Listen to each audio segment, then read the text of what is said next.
ବାହାରେ ରହୁଥିଲୁ ଅନୁଗୁଳେ ସର୍ଭିସ୍ କରିଥିଲୁ ମଉସା।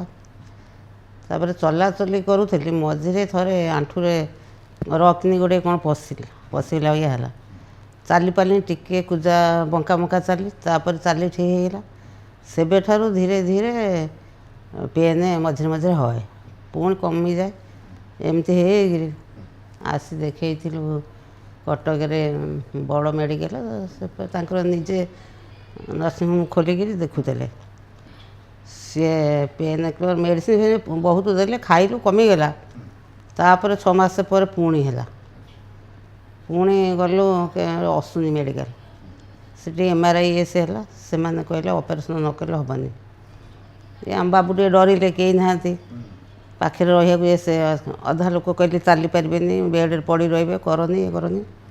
ଏମିତି ସମସ୍ତଙ୍କ କଥା ଶୁଣିକି ବନ୍ଦ କରିଦେଲେ। ମେଡ଼ିସିନ ଖାଇଲୁ, ଆୟୁର୍ବେଦିକ ହୋମିଓପାଥି ସବୁଆଡ଼ୁ ଖାଇଲୁ, କୁଆଡ଼ୁ କେବେ କମିନି।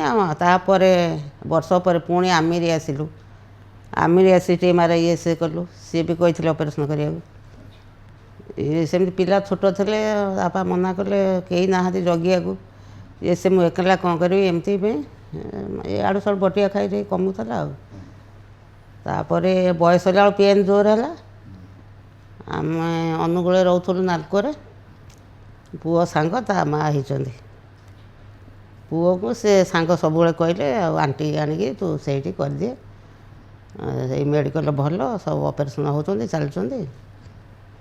କହିବାରୁ ପୁଅ କଥାବାର୍ତ୍ତା କରି ବର୍ଷେ ହେଲା କଥାବାର୍ତ୍ତା କଲେଣି। ମୁଁ ଟିକେ ମନା କରିଥିଲି।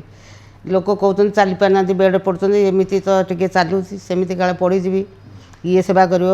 ପୁଅ ବୋହୂ 2 ଜଣ ବାହାରେ, ସେଇଠି ମନା କରିଥିଲି। ପୁଅ ସାନ ପୁଅ ଜିଦି କରି 25-26ରେ ଯେମିତି ହଉ ଯିବୁ, ଅପରେସନ୍ କରିବି ତତେ, ତୁ ଭଲରେ ଚାଲିବୁ, ତୁ ବୁଲିବୁ, ଆଉ କିଛି ଟେନସନ୍ ନାହିଁ।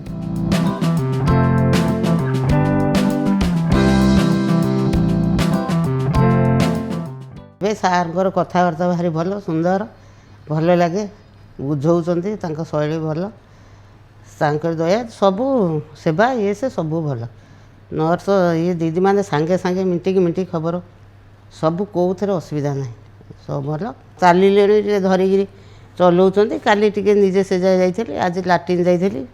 ପୁଅ ଖାଲି ଭରସା, ଟିକେ ଭରସା ହେଲା, ମୁଁ ଆପେ ଯାଇ ସେଠି ଲାଟ୍ରିନ୍ ଯାଇଥିଲି, ବୁଲିକିରି ଆସିଲି।